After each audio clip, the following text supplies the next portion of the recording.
Hello, I'm Susan Lago. I'm a lecturer at CUNY Queensborough Community College, and I'm presenting today on raising climate change consciousness.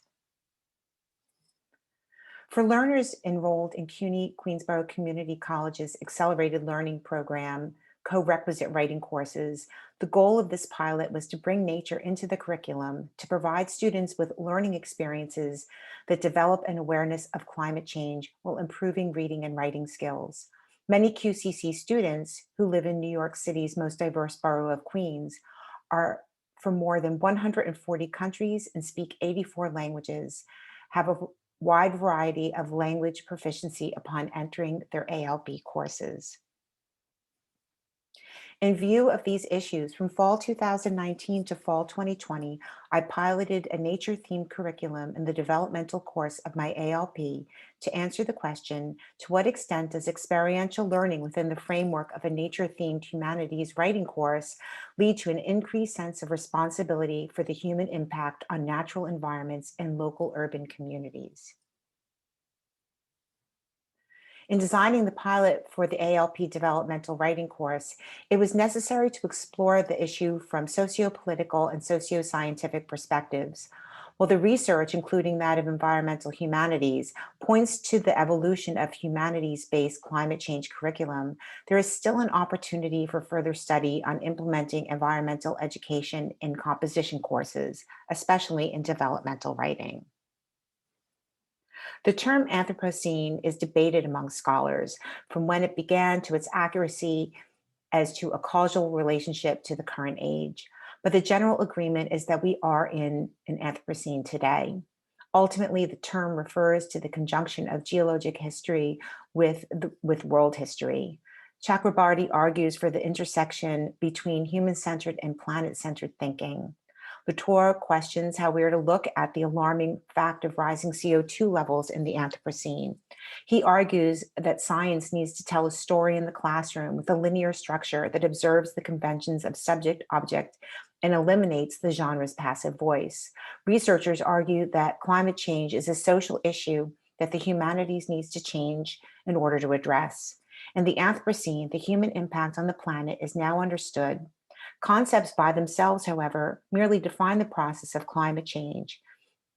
There is a need for the exploration of societal consequences of these changes to our environment. The American public has come to view climate change as a controversial issue. This divisiveness extends into the classroom as well. Studies have found that people tend to believe science when it aligns with their cultural views. While an environmental education curriculum assumes that students are influenced by cultural bias, studies sought to determine if science educators were as well, and if so, what kinds of training might be effective in helping educators identify their own cultural biases. This leads to an avoidance of sharing opposing viewpoints, although most science educators agree that the teaching of science should be unbiased. Other research focuses on high school textbooks and course materials to identify biased teaching about global climate change. The standard states that high school students be instructed in the rise of greenhouse gases and the impact of human activity on the Earth's climate, even as textbooks fall into varying degrees of adherence and dissent. The implications of this spectrum of classification is that high school textbooks are not preparing students to be informed citizens who will not only try to stop climate change, but also be able to adapt to the realities it will bring to our planet. There is an increase in public concern and the desire for more knowledge about climate change, especially in the aftermath of natural disasters. Other studies show that there is an action theory gap in the academy, whereby knowledge about climate change does not necessarily result in action. Changes in behavior come about not only through the dissemination of information, but through an empathetic, emotional connection to issues of climate change. Studies show that instructors and need professional development to help them effectively teach climate change. The larger implications are that teachers who are confident in climate change pedagogy will help create informed citizens. So far, much of the literature looks at climate change curricula in K through 12 science classrooms. When it comes to teaching college students about climate change, however, one must first ask, what is the role of humanities in higher education? According to Lind, a liberal arts education is first and foremost training for citizenship.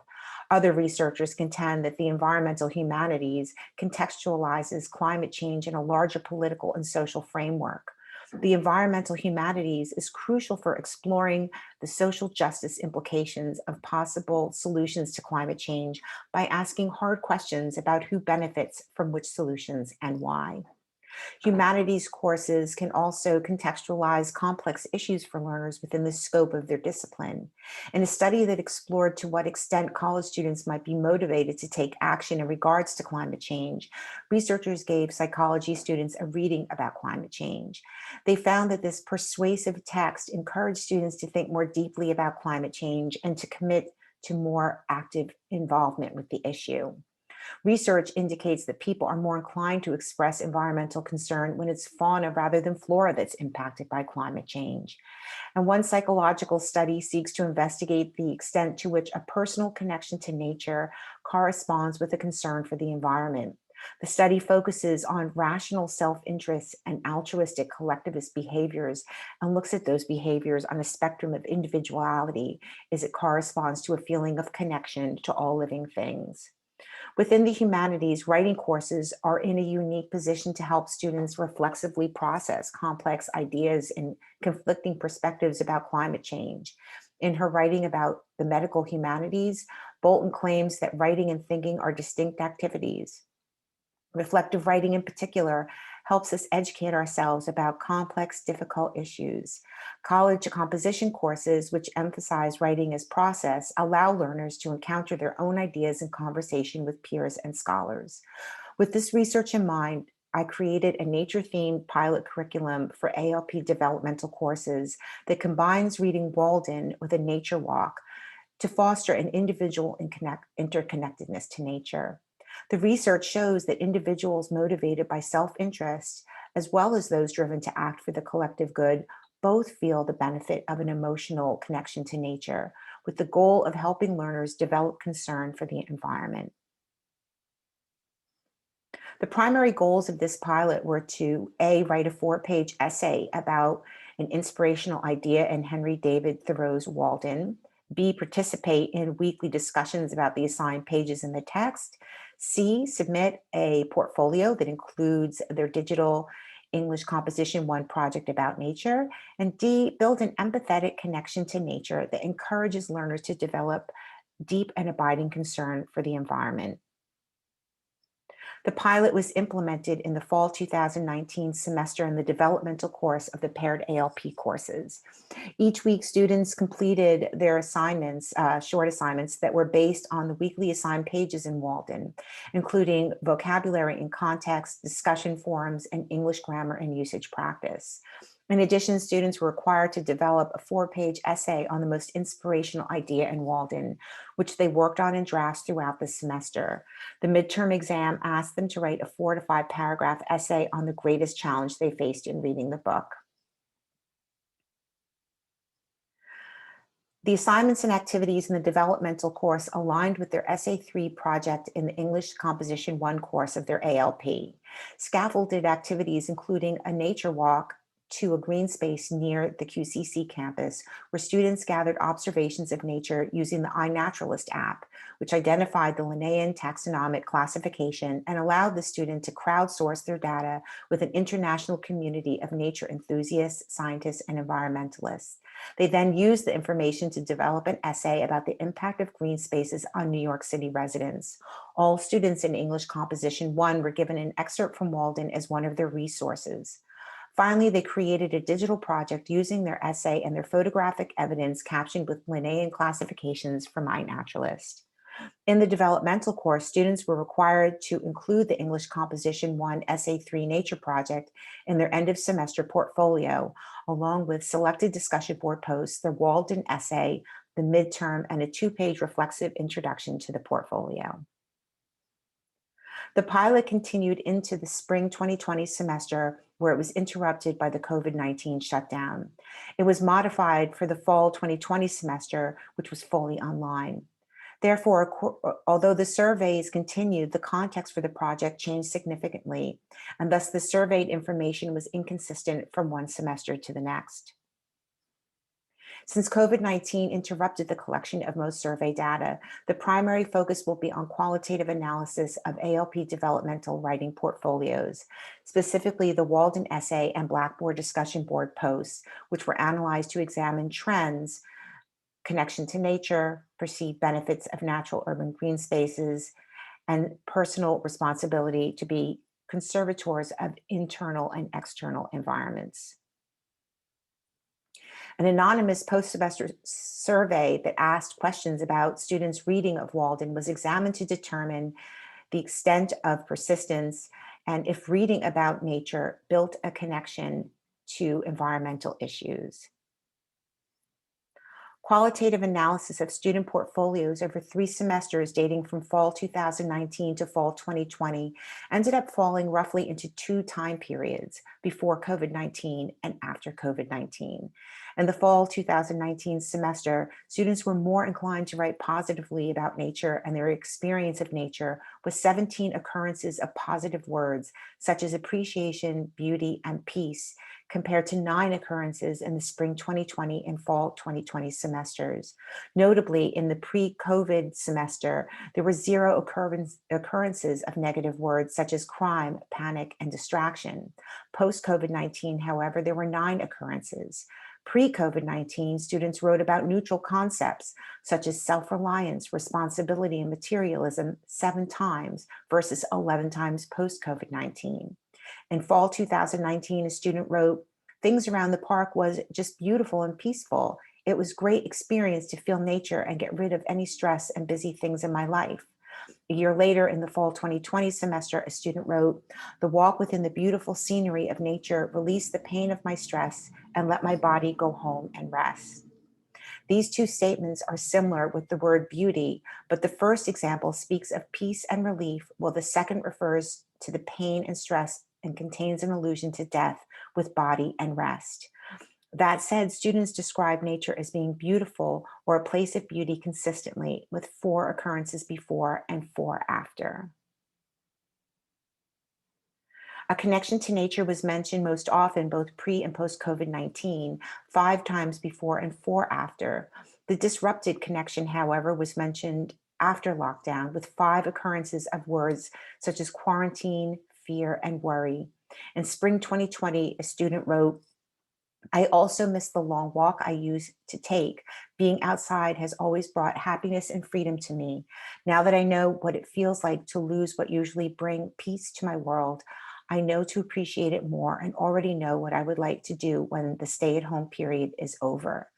Another wrote that, "Unfortunately, I couldn't smell anything with the mask, but I did feel that it was very cold that day."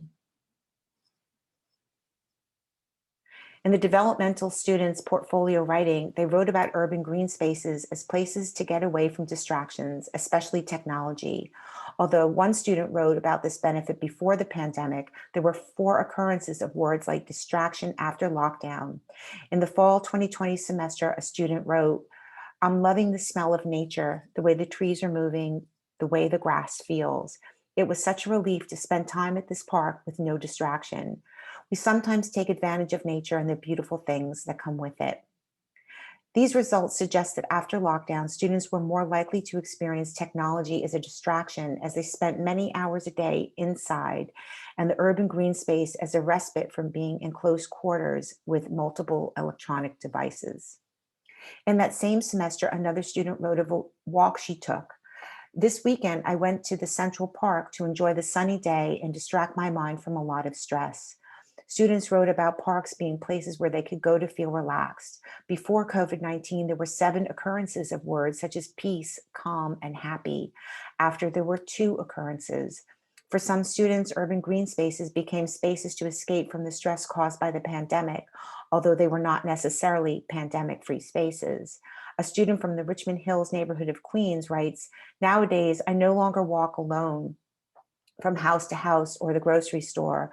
The only time I go out to pick up my son from school that is gladly a block away from me, or to go to my car when it's parked in the streets. For this student, she is less likely to visit a local green space and thereby take advantage of its stress relieving benefits when even a walk to the market feels like a risk. Inspired by Thoreau, students also wrote of a system of values that range from personal to environmental. They echoed Thoreau's views on simplicity and overconsumption of luxury goods, some extending that thought to the obligation to recycle. Pre-COVID 19, these concepts occurred 3 times, post-COVID 19, 2 times. Use only what you need, wrote a student in fall 2019. In spring 2020, a student had this more extended development of that idea. Cheaper clothing is bought more often because people can afford it, even though they know it won't last long. These materials make it harder to break down used clothing in order to make new ones. So recycled clothes eventually get dumped and ends up somewhere in the environment where it doesn't belong. Take the amount of clothing today's generation throws out yearly, and it becomes an environmental problem. Post COVID 19, there were 6 occurrences of freedom, self reliance, and independence. 0 mentions of these values before the pandemic. When lockdown canceled the collective experience of the class nature walk and then made spending time in urban green spaces unavailable, students connected to these other ideas in Walden, ideas having to do with experiencing the self in solitary in quarantine. The ALP developmental course is for students who need intensified instruction in both reading and writing as determined by a standard skills assessment or placement test and screening results. For these students, reading an entire book is a challenge. Out of students anonymously surveyed in the 3 semesters from fall 2019 to fall 2020, 35.3% indicated that they had read 1 book from start to finish. 11.8% claimed to have read 2 to 4 books, and 29.4% to have read 5 or more books in their entirety. In addition, many students do not speak English as a first language. From fall 2019 to fall 2020, 58.8% of students who completed my ALP developmental writing courses were ELL. 41.2% spoke English as their first language. Despite these challenges, along with the density of Thoreau's 19th century prose, plus a pandemic in the spring 2020 semester, 52.9% of students anonymously surveyed claimed to have read the entire book of Walden, while 41.2% admitted to have read about half of it. These results suggest that students who finished the semester not only persisted in completing the accelerated learning program, but also read all or half of the book. These readers were then able to connect Thoreau's ideas about simplicity, self-reliance, and respect and appreciation for nature with their own personal experiences of nature, both pre and post-COVID-19. The CUNY shutdown in early March 2020, followed by city, state, and national lockdowns in the following weeks, severely impacted the study. In spring 2020, ALP developmental students went on the scheduled English Composition 1 nature walk the day before campus shut down on March 11th, 2020. Since fall 2020 was fully online, students were given a chance to either go for a nature walk on their own if local lockdown conditions permitted, or were given a link to a nature live stream. Neither one of these activities could really replicate the nature walk the class took in fall 2019. And in fact, the trauma and anxiety of the pandemic limited students' ability to appreciate nature when they did go outside. For these reasons, the full study of the pilot will have to wait until campus in-person instruction resumes. But the lessons learned from the pandemic and its effect on personal engagement with nature did answer the question posed by the study's hypothesis in a surprising way. Preliminary results and observations suggest that experiential learning within the framework of a nature-themed humanities writing course leads to an increased sense of responsibility for the human impact on natural environments and local urban communities. One might ask if the goal in humanities course is to change students' attitudes about climate change. Yes. Behavior, however, is more complicated.